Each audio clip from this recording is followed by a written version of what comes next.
आज की इस क्लास में हम त्रिकोणमितीय सर्वसमीकरणों को बनाना सीखेंगे, जो मैं आपको बहुत ही आसान तरीके से समझाऊंगा। आपको एक बार में ही समझ में आ जाएगी। बच्चों, ये प्रश्नावली 8.4 के लिए महत्वपूर्ण है। यदि आपको आती है तो 8.4 के सवालों को आप आसान तरीके से हल कर सकते हो। चलिए कैसे बनाते हैं त्रिकोणमितीय सर्वसमीकरण। तो इनको बनाने के लिए एक तो आप काम में लेंगे पाइथागोरस प्रमेय और एक काम में लेंगे लाल बटे कक्का। इन दोनों की सहायता से हम त्रिकोणमितीय सर्वसमीकरण आसानी से बना लेंगे। तो देखो, पाइथागोरस प्रमेय का प्रयोग होता है समकोण त्रिभुज में। समकोण त्रिभुज मतलब जिस त्रिभुज का एक कोण 90 डिग्री का हो। तो जैसे ये त्रिभुज है, इसका ये कोण 90 डिग्री है और इसका नाम है ए बी सी। ठीक है, अब इसमें देखो 90 डिग्री के सामने की भुजा कर्ण होती है, जिसे के लिख सकते हैं। ये भुजा आधार, ठीक है, जिसे ए लिख सकते हैं, और ये भुजा लंब, जिसे एल लिख सकते हैं। अब इसमें प्रयोग होता है पाइथागोरस प्रमेय का। तो देखो, पाइथागोरस प्रमेय, बताओ पाइथागोरस प्रमेय क्या होती है? पहले बता दिया आपको क्या होती है। कर्ण का स्क्वायर बराबर लंब का स्क्वायर प्लस आधार का स्क्वायर। कर्ण का स्क्वायर बराबर लंब का स्क्वायर प्लस आधार का स्क्वायर। ये आपके पाइथागोरस प्रमेय। एक तो इसका प्रयोग करेंगे और एक प्रयोग करेंगे लाल बटे कक्का वाली ट्रिक का। तो देखो, लाल बटे कक्का वाली ट्रिक, एल ए एल बटा के ए, लाल बटा कक्का। अब देखो, यहां पर आता है आपके साइन थीटा, यहां आता है कॉस थीटा, यहां आता है टेन थीटा, यहाँ आता है कोट थीटा, यहाँ आता है सेक थीटा और यहाँ आता है आपके कोसेक थीटा। ठीक है, इन दोनों की सहायता से आप त्रिकोणमितीय सर्वसमीकरण बना लोगे। ठीक है, अब देखो, इस पाइथागोरस प्रमेय को हम मान लेंगे समीकरण नंबर 1। अब आपको इसमें क्या करना है, सबसे पहले इस समीकरण में कर्ण स्क्वायर का भाग देना है। क्या करना है? कर्ण स्क्वायर का भाग देना है, फिर लंब स्क्वायर का भाग देना है और फिर आधार स्क्वायर का भाग देना है। ठीक है, तो देखो, सबसे पहले क्या लिखेंगे, समीकरण नंबर 1 में कर्ण स्क्वायर का भाग देने पर कर्ण स्क्वायर का भाग देना है सब में। कर्ण स्क्वायर में भी भाग देना है कर्ण स्क्वायर का, ठीक है, लंब स्क्वायर में भी भाग देना है कर्ण स्क्वायर का और आधार स्क्वायर में भी भाग देना है कर्ण स्क्वायर का। सब में कर्ण स्क्वायर का भाग देना है। ठीक है, अब देखो, यहाँ पर कर्ण स्क्वायर का भाग कर्ण स्क्वायर में जाएगा एक बार, गया भाग, सेम है तो एक बार भाग जाएगा। अब देखो, कर्ण का भाग लंब में नहीं जाता, तो अब हम लाल बटे कक्का को देखेंगे कि लंब बटा कर्ण क्या होता है। देखो, लंब बटा कर्ण होता है साइन थीटा। लंब बटा कर्ण क्या होता है? Sine theta. तो यहाँ आप लिख सकते हो साइन थीटा, इनके ऊपर स्क्वायर है तो इसके ऊपर भी आ जाएगा स्क्वायर, आ गया, प्लस अब देखो आधार स्क्वायर बटा कर्ण स्क्वायर, भाग नहीं जा रहा, तो अब वहां देखो आधार बटा कर्ण, आधार बटा कर्ण होता है cos थीटा, तो इसकी जगह आप लिख सकते हो cos थीटा, इनके ऊपर स्क्वायर है तो इसके ऊपर भी क्या आ जाएगा? स्क्वायर आ जाएगा।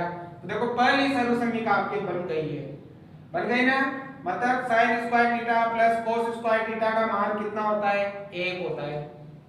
समझ में आ गई पहली सर्वसमीकरण कैसे बनाई? तो ये पहली सर्वसमीकरण मतलब पहला सूत्र आपके बन चुका है, बन गया। अब इसी की सहायता से हम दो सूत्र और बना लेंगे।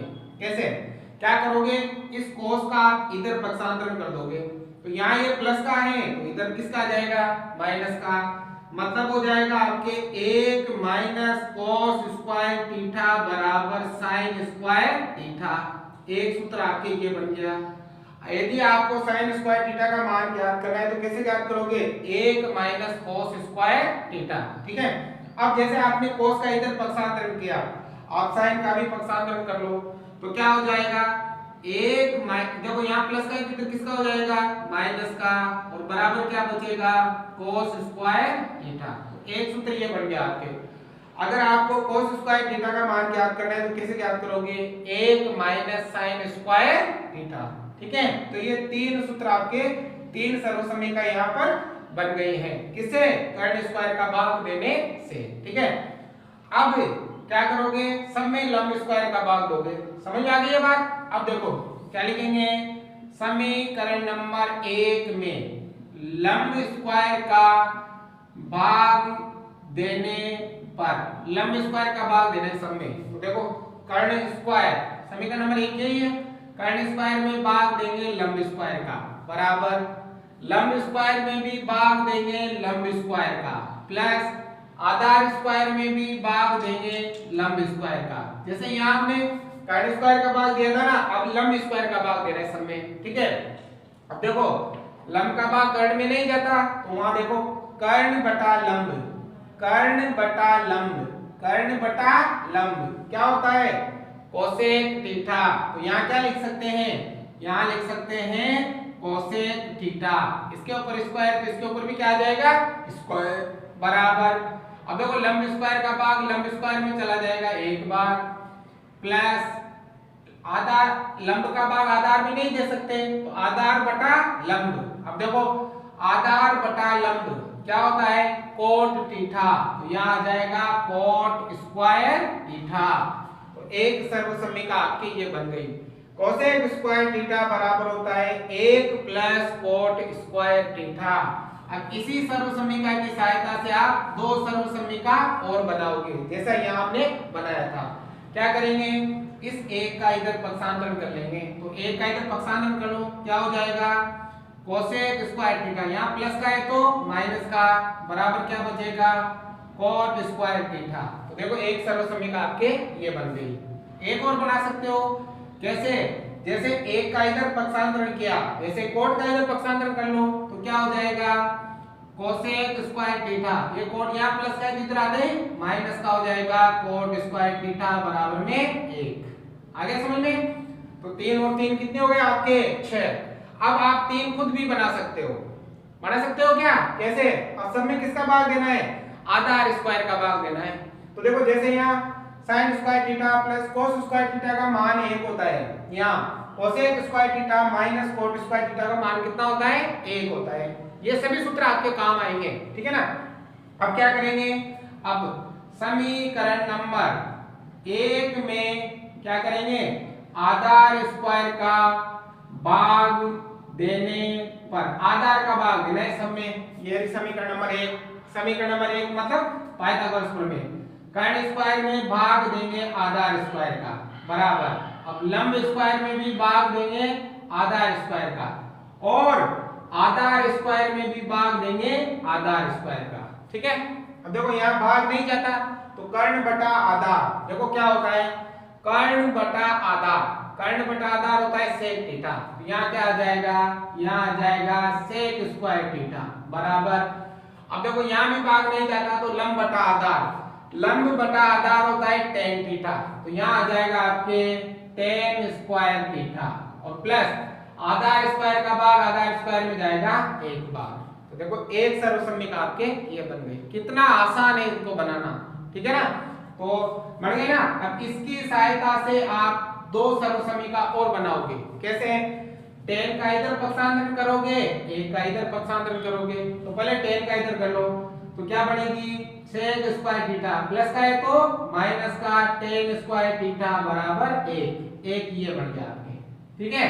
और इसी प्रकार एक और बनेगी, क्या बनेगी बताओ, एक का इधर पक्षांतरण कर लो तो सेक स्क्वायर थीटा, ये एक प्लस का है तो माइनस का बराबर आ जाएगा टेन स्क्वायर थीटा। तो ये आपके 9 सूत्र बन गए भाई, बहुत ही आसान तरीके से, 3 और 3 6, 6 और 3 9 सूत्र, ठीक है।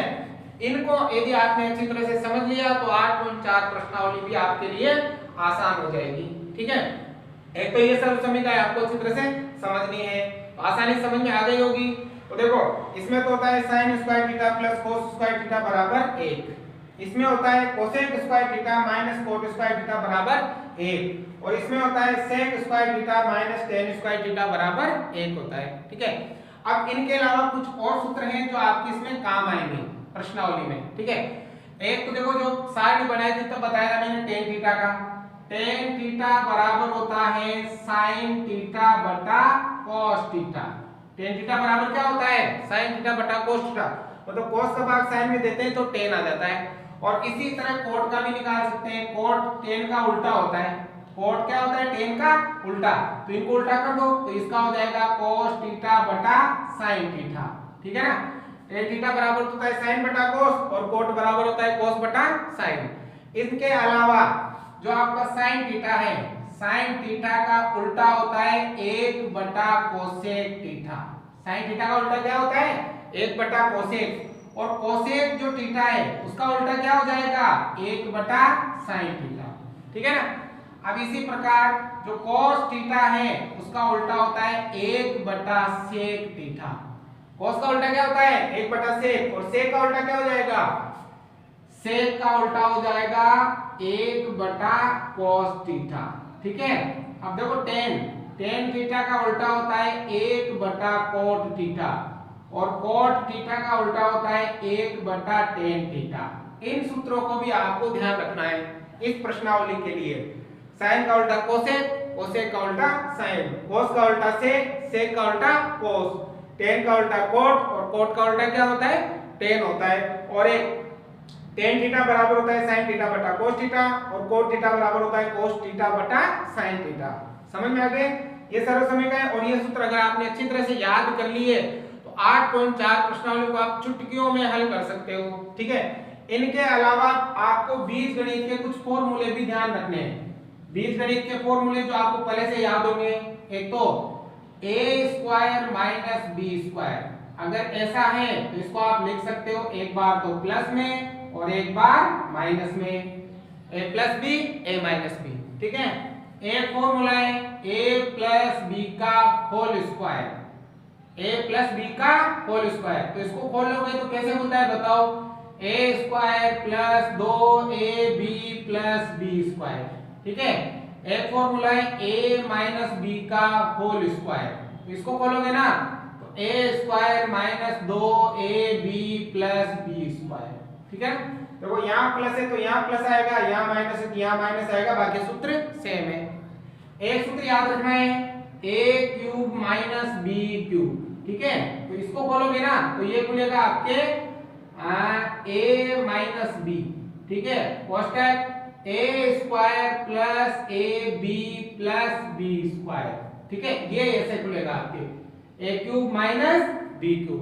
तो इन सूत्रों को आप अच्छी तरह से याद कर ले तो आपके लिए 8.4 प्रश्नावली बहुत ही आसान हो जाएगी। ठीक है। और बच्चों 8.4 प्रश्नावली में सभी सवालों को आप चेंज करोगे साइन और कोस में। मतलब जो भी सवाल में आपको दे रखा होगा ना, पहले उनको साइन और कोस में बदलोगे, फिर उसके बाद सवालों को हल करोगे, तो आप आसानी से उनको हल कर सकते हो।